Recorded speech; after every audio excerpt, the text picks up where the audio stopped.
लोणावळ्यामध्ये अतिवृष्टीमुळे पूरग्रस्त स्थिती झाली होती. अनेक नागरिकांचे स्थलांतर करण्यात आले. आपण जर पाहायला गेलं तर या नागरिकांच्या पोटा पाण्याची सोय लोणावळा नगर परिषद असेल किंवा मावळचे आमदार सुनील शेळके यांच्या मार्फत करण्यात आलेली आहे. या संपूर्ण सेवेसाठी संपूर्ण लोणावळ्यातील नगरसेवक हे झटलेले आहेत. आपण पाहायला गेलं तर स्वतः नगराध्यक्ष हे देखील या ठिकाणी आलेले आणि या ठिकाणी या येथील जे पूरग्रस्त नागरिक आहे त्या पूरग्रस्त नागरिकांच्या ह्याच्यासाठी पॅकिंगसाठी किंवा त्यांना जेवण देण्यासाठी हे संपूर्ण नागरिकांना हे नगरसेवक इथं आपण पाहू शकता कशा पद्धतीने काम करत आहे. आता आपल्यासोबत नगरसेवक निखिल कविश्वरे आपण त्यांची चर्चा.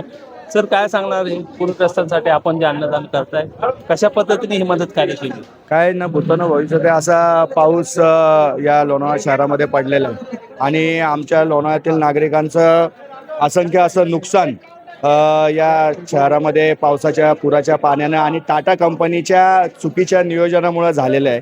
तर त्यांना कुठेतरी एक मदतीचा हात लाभावा म्हणून लोणावळा नगर परिषदेच्या वतीनं आणि आमदार सुनीलांना शेळके यांच्या सहकार्यातून आपण हा अन्नदानाचा कार्यक्रम गेले 3 ते 4 दिवस इथं राबवतोय. आता उद्याही हा कार्यक्रम चालू राहणार आहे. बऱ्यापैकी पाणी ओसरलेलं आहे पण तोपर्यंत लोकांना स्वयंपाकही करता येणार नाही अशा पद्धतीची कंडिशन या लोणावळा शहरामध्ये झालेली होती. त्यामुळे आपण या अन्नदानाचा कार्यक्रम इथं राबवलेला आहे. हे जर वेळीच जर जलपर्णी काढली असती आणि टाटा धनाचं पाणी सोडलं त्यामुळे जो फुगवटा तयार झाला हुडको कॉलनी असेल किंवा अन्य कॉलनीमध्ये जे पाणी शिरलेलं आहे याला जबाबदार कोण? याला सर्वस्वी जे टाटा कंपनीचा जो ओव्हरफ्लो जो इथून चालू झाला आणि अतोनात पाणी वृष्टी झाली, पावसाची वृष्टी खूपच झाली.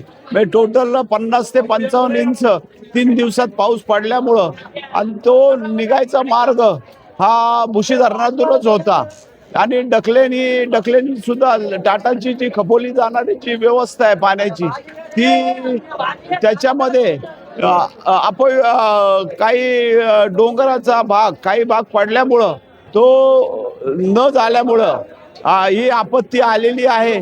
आणि असा पाऊस कधीच झाला नव्हता इतक्या वर्षात, तो झालेला आहे. त्यामुळं ही आपत्ती ॲक्च्युली टाटामुळे झालेली असं माझं मत आहे.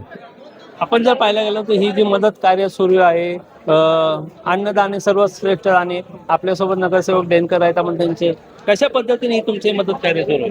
मदत कार्यात आम्ही मागील 4 ते 5 दिवसापासून सकाळचा नाश्ता, दुपारचं जेवण, संध्याकाळचं जेवण, त्याच्याबरोबर पाण्याच्या मिनरल्स वॉटरच्या बॉटल्स ह्या सगळ्या पुरवतो. कारण 2 दिवस झाले वीज पुरवठा खंडित असल्यामुळं पाणी व्यवस्था आम्हाला थांबवायला लागली आणि त्याच्यामुळं जेवणासकट आम्ही मिनरल वॉटर पाण्याची व्यवस्था केली.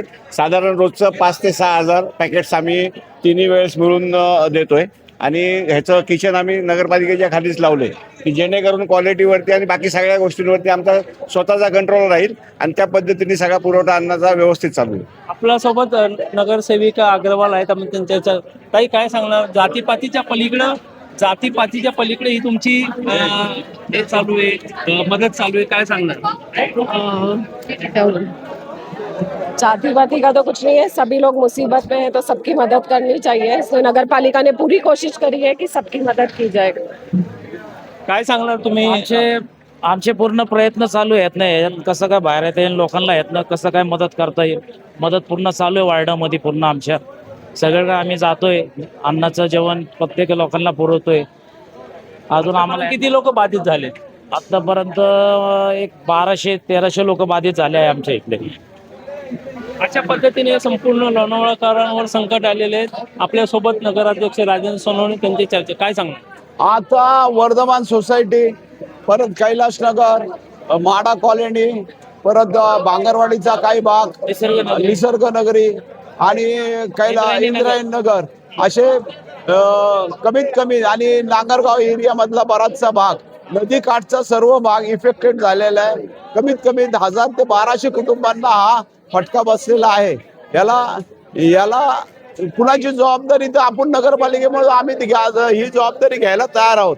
पण याच्यासाठी लोणावळ्याच्या नागरिकांनी व सरकारने सर्वांनी आम्हाला मदत करावी असं मी आव्हान करतो. आणि हा कसा काळखंड हा कसा संपून जाईल आणि आपण कसं रुळावर येऊ हे धोरण ठेवून हा कालावधी चांगल्या प्रकारे निघाला पाहिजे.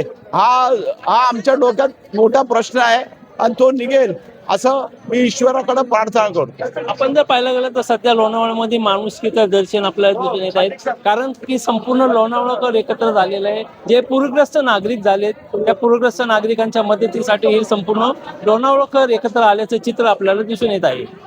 चालता बोलता न्यूजसाठी गणेश दुडम, लोणावळा.